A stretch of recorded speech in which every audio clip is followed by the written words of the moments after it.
नमस्कार दोस्तों, हमारे चैनल पे आपका स्वागत है। तो आज हम टीपीए का सेक्शन 72 देखने वाले हैं। इसके पहले के सारे सेक्शंस जो थे वो कंप्लीट हो चुके हैं। तो आइए देखते हैं कि ये क्या कहता है। इसमें बताया गया है कि सा कब्जा बंधकदार के अधिकार। ठीक है, सा कब्जा और बंधकदार के अधिकार के बारे में बात करता है। बंधकदार इतना धन व्यय कर सकेगा जितना, इसमें ये बताया गया है कि जो बंधकदार है वह कितना धन व्यय कर सकता है। ठीक है, नाश, संपहरण या विक्रय को बंधक संपत्ति का परिरक्षण करने के लिए आवश्यक हो।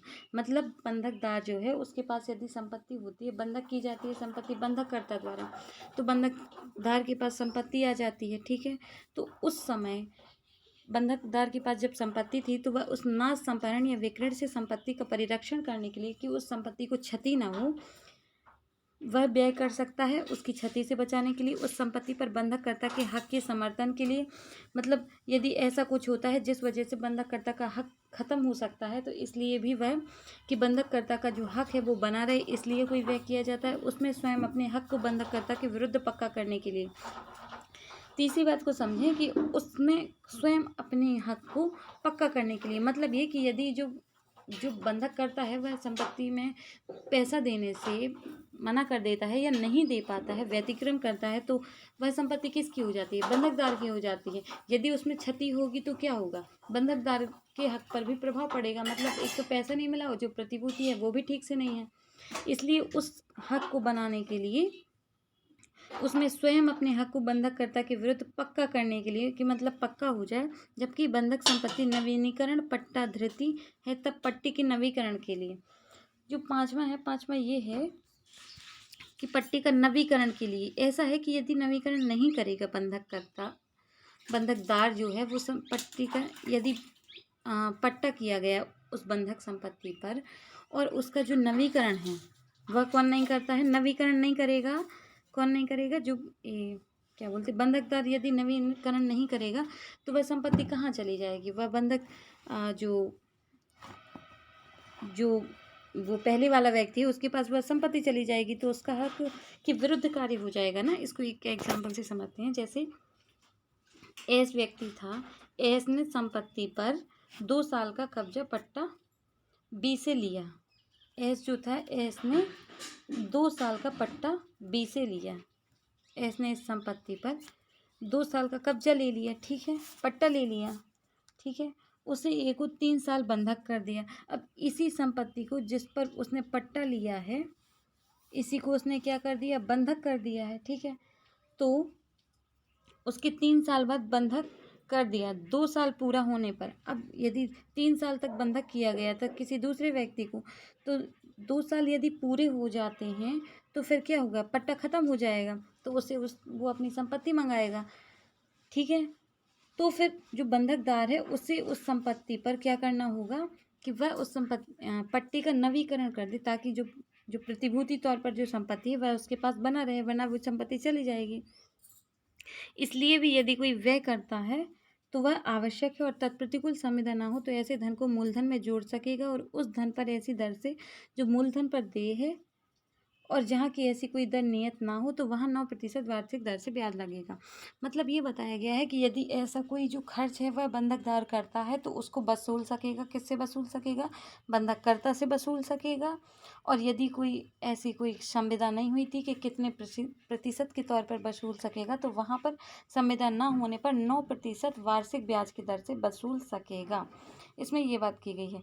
परंतु बंधकदार द्वारा खंड खा और गा के अधीन किया गया धन का व्यय आवश्यक ना समझा जाएगा। मतलब इसमें ये बताया गया है कि जो धन का व्यय है खा और गा में, क्या बताया गया है? खा गा में कि उस संपत्ति पर जो बंधककर्ता का हक के लिए उसने ऐसा कहा कि हमने ऐसा व्यय किसके लिए किया था? बंधककर्ता को हक संरक्षित करने के लिए किया था, और अपने विरुद्ध जो बंधककर्ता के विरुद्ध था वह अपना हक पक्का करने के लिए किया गया था। तो ये कब समझा जाएगा? इस बात को यकीन दिला, ये तब तक नहीं समझा जाएगा तो इसमें यही बात करती है, परंतु बंधकदार द्वारा खंड खा और गा के अधीन किया गया धन का व्यय आवश्यक ना समझा जाएगा। और सारी चीज़ों में तो समझ में आ जाएगा, पर इसमें समझ में नहीं आएगा कि ये झूठ बोल रहा है या सही बोल रहा है। तो ये तब तक आवश्यक ना समझा जाएगा जब तक कि बंधककर्ता संपत्ति को परिरक्षित करने के लिए या हक का समर्थन करने के लिए अपेक्षित ना किया गया हो और वह तदर्थ उचित और यथाशक्ति पग उठाने में असफल ना किया गया हो। मतलब ये है कि वह जो बंधक दार है वह उस संपत्ति पर व्यय को तब प्राप्त कर सकता है खावरगाह में, तब प्राप्त कर सकेगा यदि उसने उसकी जानकारी किसी बंधककर्ता को दे दी है कि आपकी इस संपत्ति पर आपका हक या मेरा हक मतलब असफल हो सकता है, इसलिए मैं आप इस पर खर्च कर दीजिए ताकि उसका सफल बना सकें अपन, मतलब अपन के पास संपत्ति अच्छे से बनी रहे। परंतु फिर भी बंधककर्ता जो है वह उस पर कोई एक्शन नहीं लेता है, उस पर ठीक से काम नहीं करता है, तो तब बंधकदार यदि उस पर कोई खर्चा करता है तो वो बंधककर्ता से वसूल सकेगा। जहाँ की संपत्ति अपनी प्रकृति से बीमा योग्य है, मतलब ऐसी कोई संपत्ति है जिसका बीमा हो सकता है, वहाँ तत्प्रतिकूल संविदा ना हो तो बंधकदार ऐसी सब संपत्ति या उसका किसी भाग को हानि या नुकसान के लिए जो अग्नि से हुई है बीमाकृत भी कर और रख सकेगा।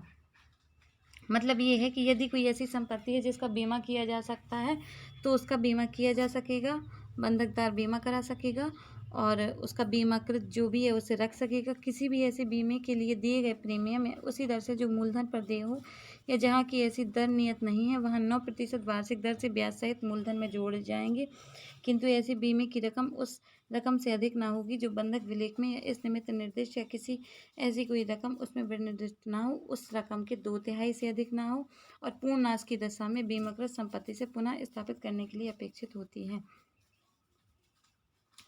जब इस धारा की कोई भी बात बंधकदार को बीमा कराने के लिए प्राधिकृत करने वाली ना समझी जाएगी जब तक कि संपत्ति का बीमा बंधककर्ता द्वारा या बंधककर्ता की ओर से उसकी रकम किया गया रखा गया जाता जिसके लिए बंधकदार बीमा कराने के लिए तद्वारा प्राधिकृत था।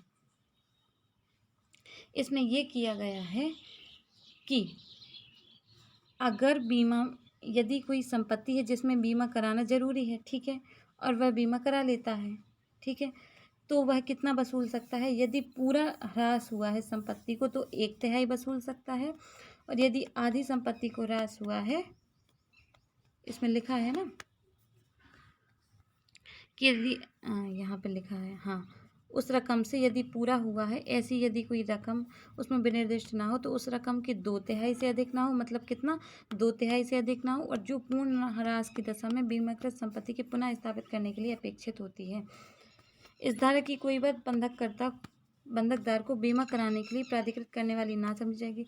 मतलब तब तक बंधकदार जो है वो बीमा नहीं करा सकता जब तक कि संपत्ति का बीमा बंधककर्ता द्वारा या बंधककर्ता की ओर से उसकी रकम किया गया रखा गया हो जिसके लिए बंधककर्ता बीमा कराने के लिए तैयार हो। मतलब यह है कि यदि बंधक जो करता है उसने पहले से ही बीमा करा लिया है उस संपत्ति पर तो बीमा नहीं कराया जाएगा बंधकदार द्वारा, वरना वो बंधक में बीमा करा सकता है। मतलब इसमें यही बात की गई है, ये जो वाला क्लॉज है, ये क्लॉज यही बात करता है कि यदि संपत्ति बीमा योग्य है और इसमें बीमा कराया जाता है बंधकदार द्वारा तो वह कितना पैसा वसूल सकता है बंधककर्ता से। तो जहाँ कोई तत्प्रतिकूल संविदा ना हो तो वो 9% ब्याज की दर से वसूल सकेगा, और जहाँ की ऐसी कोई मूलधन में जोड़े होंगे किंतु ऐसी बीमे की रकम, मतलब इसमें यह बताई गई है कि 9% ब्याज की दर से वसूल भले ही सकेगा, परंतु उस ब्याज की रकम क्या होगी, किंतु ऐसे ब्याज की रकम बीमे की रकम उस रकम से अधिक ना होगी जो बंधक विलेख में इस निमित्त विनिर्दिष्ट है। जो बंधक विलेख है उसमें जो रकम बताई गई है उस रकम से 2/3 से अधिक ना होगी जो पूर्ण नाश की दशा में बीमाकृत संपत्ति से पुनः स्थापित करने के लिए अपेक्षित होती है। मतलब इसमें यह है कि जो पूर्ण नाश हुआ है, पूरी क्षति हुई है, उस पूरी क्षति के मामले में 2/3 तक की हो सकेगी। पहली बात तो यह है कि 9% तक वसूल सकता है, और किंतु 9% तक ब्याज की दर से वसूल सकेगा, और किंतु ऐसी कोई पूरी क्षति हुई है तो उसमें 2/3 से अधिक नहीं वसूल सकेगा किसकी बीमाकृत संपत्ति की राशि। और इसमें बताया गया है कि बीमा यदि बंधक जो करता है या उसके अधीन किसी व्यक्ति द्वारा उस संपत्ति पर करा लिया है तो बंधकदार फिर से उस पर बीमा नहीं करा सकता। तो थैंक यू दोस्तों, आज के लिए सिर्फ इतना ही। यदि आपको वीडियो अच्छा लगता है तो आप सपोर्ट कर सकते हैं, यदि नहीं लगता है तो आप बता सकते हैं, मैं उसमें सुधार करूँगी। Thank you, bye bye.